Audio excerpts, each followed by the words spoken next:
ஒரு சிறிய கிராமம். அங்க மீனான்னு ஒரு நல்ல மனசுள்ள பெண் வாழ்ந்தாள். ஏழை குடும்பத்திலிருந்து வந்தவள். அவளுக்கு திருமணமானது குமார்னு ஒரு வேலைக்குச் செல்லும் இளைஞனுடன். திருமணத்துக்குப் பிறகு மீனா கணவர் வீட்டுக்கு வந்தாள். அந்த வீட்டில் மாமியார், மாமனார், நாத்தனார் லதா, கணவரின் தங்கை எல்லாரும் சேர்ந்து வாழ்ந்தார்கள். ஆரம்பத்தில் இனிமை. முதலில் எல்லாம் நன்றாகத்தான் போனது. மீனா எல்லாருக்கும் மரியாதை, பணிவு, பாசம் காட்டினாள். ஆனா அது நாத்தனார் லதாவுக்கு பிடிக்கல. லதா எப்போதுமே மீனாவை பார்த்தால் பொறாமைப்படுவாள். இந்த பெண் வந்ததிலிருந்து அண்ணே என்கிட்ட பேசுறதே இல்ல, எல்லாரும் அவளையே புகழ்றாங்க அப்படின்னு மனசுக்குள்ள நெருப்பு. காலை முதல் இரவு வரை வேலையெல்லாம் மீனாவுக்கே. சாப்பாடு கொஞ்சம் உப்பாக எழுந்தாலும் உனக்கு சமையலே தெரியாதா? மாமியார் முன்னாடி பொய் சொல்லி ஏற்றி விடுவது, கணவர் வீட்டில் இல்லாத நேரத்தில் வார்த்தையால் குத்துவது. உன் வீட்டிலிருந்து என்ன கொண்டு வந்த? என் அண்ணனை மயக்கிட்ட. மீனா எல்லாத்தையும் மௌனமாக சகித்தாள். ஒரு நாள் எல்லாம் சரியாகும்னு நம்பிக்கை வைத்தாள். கணவரிடம் சொல்ல முடியாத நிலை. குமார் நல்ல மனிதன், ஆனால் வேலைப்பளு அதிகம்.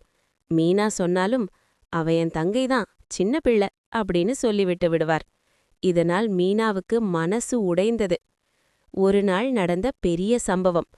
ஒரு நாள் வீட்டில் நகை காணாம போனது. அப்போ லதா சொன்னது, இந்த பெண்தான் எடுத்திருப்பாள். மாமியார் கோபம். எல்லாரும் முன்னாடி மீனா அவமானப்படுத்தப்பட்டாள். அவளுடைய கண்களில் கண்ணீர், ஆனா வாய் பேசல. அந்த இரவு மீனா வீட்டை விட்டு வெளியே போக நினைத்தாள்.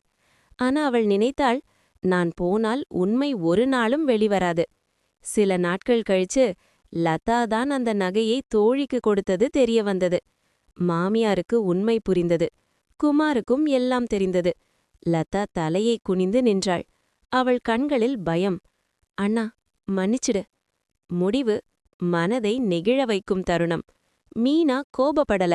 அவள் சொன்னது, உறவுகளை உடைப்பது எளிது, ஆனால் காப்பது கஷ்டம்.